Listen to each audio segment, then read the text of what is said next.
is a moot question. It's a moot question, and we can't be held hostages of that.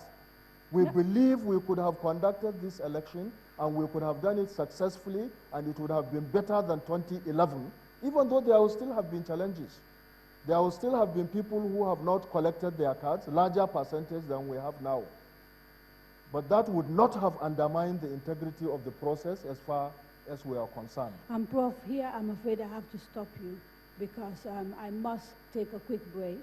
When we return, we will of course start off with the question from the gentleman from Bloomberg, and then open it to a few more people on the floor, and then go back to our social media. There was a question on security, which I thought is important. Yes, but the TV people are telling me they must take their break. Right. So maybe when we come back from that break, we can start with that question. Okay. Join us shortly. Don't go away.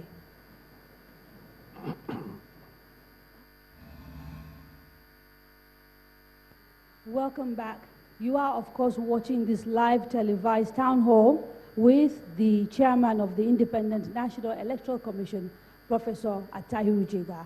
And we are taking questions from people in the hall as well as people who are using social media platforms.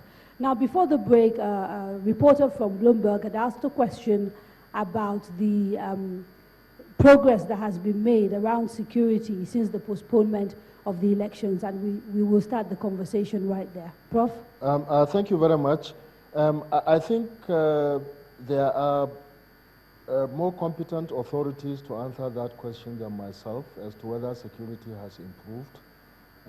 But from all information available to me as at now, as I speak with you, there is evidence indicating that we are much better off security-wise than we were before the postponement of the election. I think that's all I can say for now. Okay, so we'll take through more questions from the floor, then we go to social media.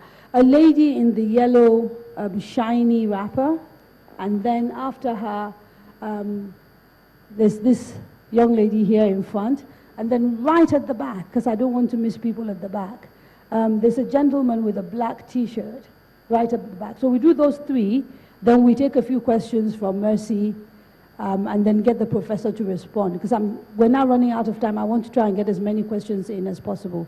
So where are the microphones, please? On the floor. Can you please give the microphones? What has happened to the microphones? Okay, let's start from the back, because he's already standing. Okay. Good afternoon. Attahiru is my name. Hear you. Can you hear me? Now we can, yes. Okay, Attahiru is my name. I just want to quickly ask this question from Prof. First, I want to know why INEC didn't do a deliberate campaign on the PVC as a sensitive card. When voters were given these cards in Ekiti and Osun, there was no deliberate campaign or sensitization from INEC telling them it was a sensitive card, one. Secondly, in the mock text INEC conducted, it has been discovered that some people have problem with their, thumbprint being read by the card reader. I want to know if INEC is going to do any deliberate campaign again on this, if there is any way that's what we call thumb management in such a way that a good number of Nigerians disenfranchised during the mock test. And finally, I want INEC to come clean on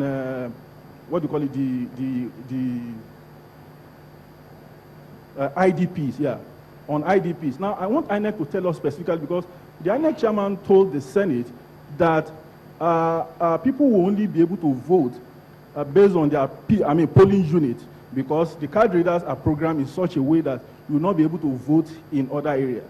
Now, we are having people in the IDP camps who are from different polling units in the 3 affected states.